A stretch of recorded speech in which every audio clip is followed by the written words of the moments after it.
Perkenalkan, nama saya Siregar Baginda Natigora, senangannya saya Rahman dengan NIM 811422790. Kali ini saya akan membahas materi terakhir, materi 5, yaitu hubungan hukum internasional dengan hukum nasional.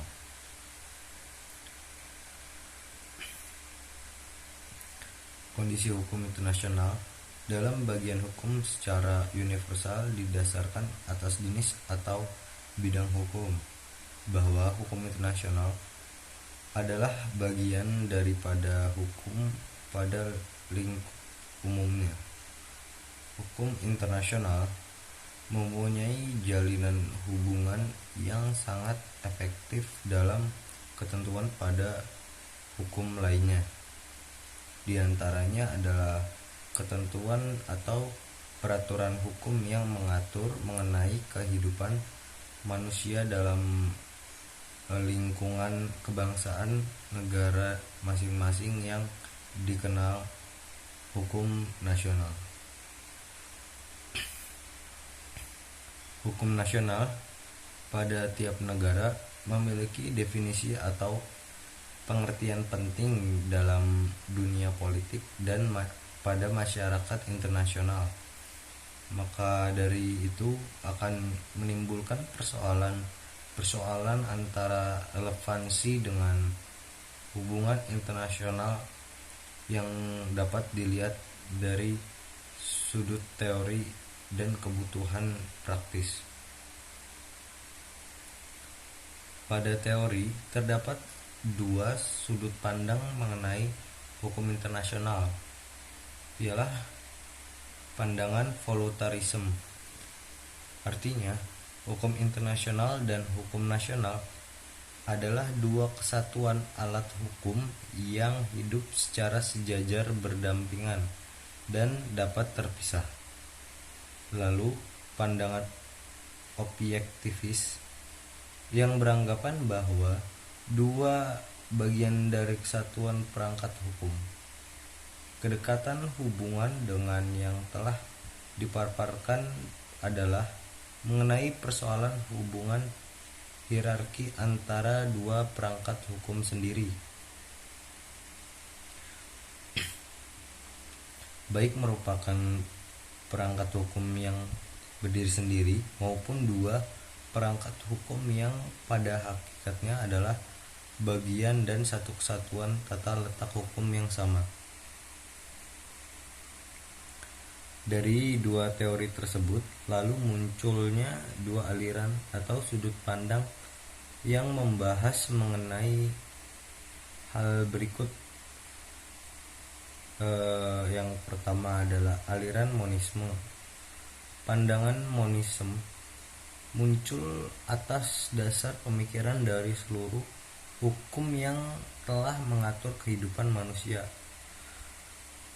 Secara garis besar, aliran monisme mempunyai prinsip bahwasanya hukum internasional ialah konsekuensi langsung yang berasal dari norma dasar seluruh hukum hingga bersifat mengikat setiap individu secara bersama-sama.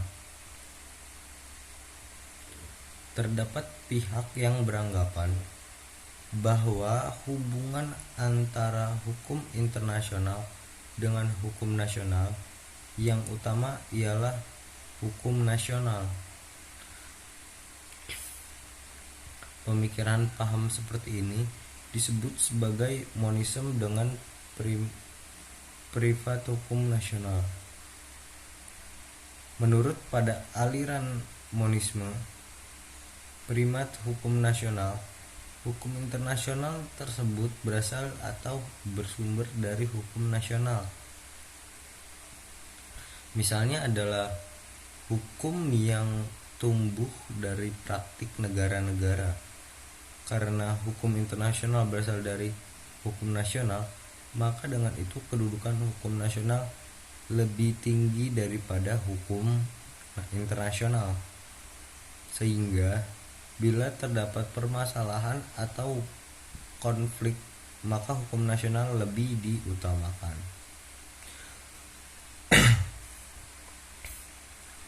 Ada pula pendapat lain bahwa dalam hubungan antara hukum nasional dan hukum internasional, yang utama adalah hukum internasional. Pandangan ini disebut sebagai monisme dengan primat internasional.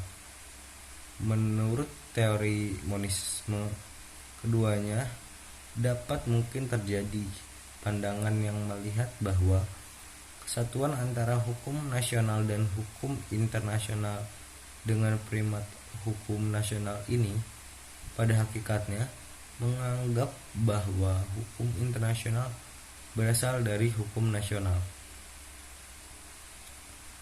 Alasan karena hal tersebut adalah yang pertama, bahwa tidak ada satupun organisasi di atas negara-negara yang mengatur kehidupan negara-negara di dunia ini. Yang kedua, dasar dari hukum internasional yang tentang mengatur hubungan internasional ialah terletak di dalam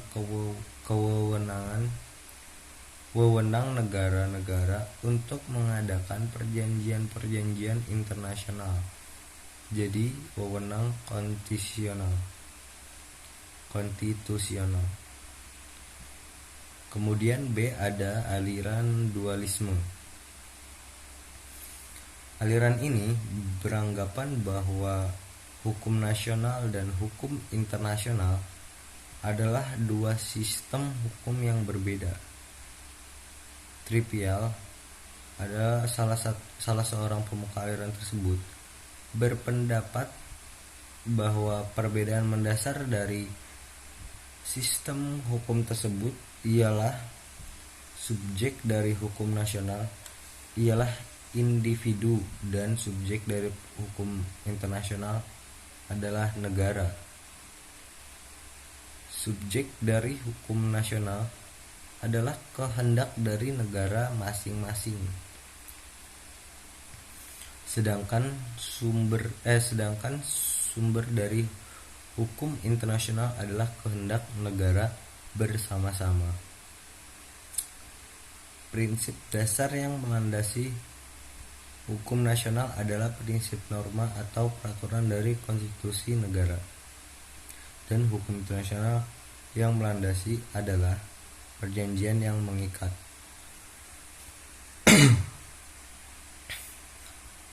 Berdasarkan paham dualisme tersebut, maka teori bahwa daya ikat hukum internasional adalah bersumber pada kemauan negara. Lalu, hukum internasional dan hukum nasional adalah dua sistem hukum yang terpisah dari satu dan lainnya. Paham dualisme ini memberikan supremasi pada hukum nasional, tidak dapat memaksa suatu negara agar patuh terhadap hukum internasional. Berbeda dengan pandangan teori monisme yang berpendapat bahwa hukum internasional adalah satu kesatuan dengan hukum nasional. Teori dualisme menempatkan hukum internasional terpisah dengan hukum nasional, atau international law is not ipso facto part of municipal law. Oleh karena adanya pemisahan ketegasan antara kedua jenis hukum tersebut, maka paham dualisme memakai teknik transformation di mana penerapan hukum internasional menjadi bagian dari hukum nasional. Akibat daripada pandangan paham dualisme ini, menurut kaidah-kaidah dari perangkat hukum yang satu tidak mungkin bersumberkan pada perangkat hukum yang lain. Lalu bahwa kedua perangkat ini, menurut pandangan tidak mungkin ada pertentangan antara kedua perangkat hukum tersebut, yang mungkin hanya menunjukkan saja Menurut teori tersebut, terdapat pelimpahan wewenang dari hukum internasional kepada hukum nasional untuk memutuskan ketentuan-ketentuan hukum internasional mana yang akan difungsikan atau berlakukan dan prosedur-prosedur apa yang harus ditentukan untuk memasukkan ke dalam sistem hukum nasional. Maka dari itu tidak diperlukan adanya suatu tindakan transformasi khusus atau pembuatan hukum nasional khusus pemberlakuan hukum internasional.